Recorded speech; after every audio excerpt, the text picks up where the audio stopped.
This is a clip from The Ancient Gift.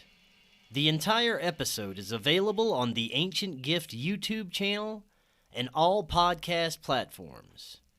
Click the link in the description to get access to the entire episode now. I always wondered if, when you have a dream of flying, if that's an out of body experience. Yep. We all go out of body every night. Really, the whole trick is just remembering. And this became clear to me once I started actually having them.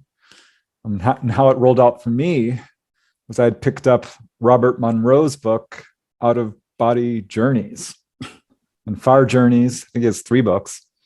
And he's the go-to guy for, astral projection. And he tells his story. It's very compelling, really interesting, kind of scary. Wasn't sure if I entirely believed it, but he said, if you want to try it, you can do this yourself. And here's how. And outlined some pretty basic, techniques. I thought, okay, let's give this a try. This could be interesting. I'm not sure what to think of this, but I did it. And I have to tell you right away, my dream recall just about doubled, in the first week. Wow. And then, by the second week, I was starting to have pre-lucid dreams where I thought I was awake and I found out I wasn't and had false awakenings. Mm-hmm. And by a month and a half, I had my first OBE. And boy, that changed everything. That was the beginning of a whole new adventure. Wait, no, was this before your mother passed or after? This was after. So after she passed. So her death was kind of your awakening, kind of, maybe, like where you saw her and then your mind started to open up, maybe, and you weren't really sure what you were witnessing or seeing or hearing or feeling, but you knew it was something out of like your context of normal. 100%. Yep. Right.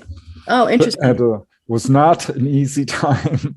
It was hard enough dealing with, your loved one passing, but then just like find yourself out of body was, don't get me wrong, it was the most wonderful, amazing experience.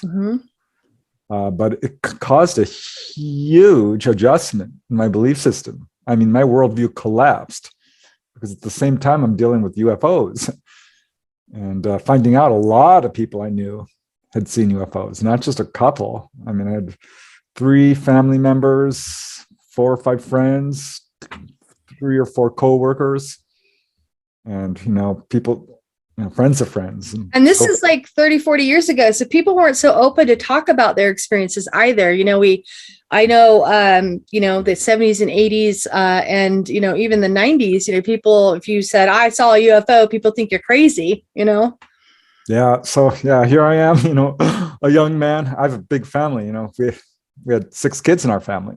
And I'm like, hey guys, UFOs are real and I'm going out of body. And they're like, oh no, Preston's lost his mind. I'm like, no, for real. Were you raised in any kind of religious doctrination, like Christianity or Jewish or anything like that? No. Okay. My 3 older brothers were, but my parents rebelled against religion. They were raised, taught by nuns and so forth to some extent. Okay. Both of them secretly stopped taking us kids to church. One day they both confessed to each other, like, I'm not going to church. I'm taking the kids to the park. That's what my mom said. My dad's like, I'm not taking them to church either. I'm going to the gas station and doing car maintenance and giving them ice cream cones. So did they have a reason that they kind of fell away from the faith? I mean, was it something that they saw through maybe, or were they, I don't want to lead you, but did they just kind of have like a little awakening of their own where they're like, this doesn't seem right or real or? Yeah, I think to a certain extent. It's funny. I remember talking to my mom about life after death, and she's like, no, that's just the dying brain. That people think they have a near-death experience. And I'm like, I'm not so sure, because they ever mentioned it in 6th grade. She was skeptical. She was. And my dad is, it's funny, he'll have psychic visions, but he always kind of discounts it. He's since passed away, but did not believe in UFOs. But yeah, they absolutely had too many questions about religion that couldn't be answered or weren't being satisfactorily answered. I think that our society tries to fit these enormous esoteric knowledge and these out of the world experiences into a 3D reality. And I think that's an impossible translation, because I don't think our language or our ability to comprehend and our senses can really define what these experiences are. What do you think? Yeah, I totally agree. And it's funny because when I started having OBEs, I felt that. And I'm like, wow, because I was very scientific, very analytical, very much a materialist. And so, yeah, this was a huge adjustment. I was not a happy camper at first, particularly with the UFOs. Can you give me an example of maybe one of your first experiences that really sent you over the edge of what we call reality into another form of thinking about outside forces and outside presences? Yeah, sure. Initially I was just interviewing people about UFOs, and when I'm talking to family members, it's clear they're not lying or misperceiving. But when I heard my sister-in-law describing seeing gray aliens, she'd never read a book on UFOs. This was not in the media, and I could predict what she was going to say. And I'm like, if she talks about these ETs wearing a jumpsuit, she says, they have pale skin and big head, I'm going to go crazy. She did, of course. And that was a big moment.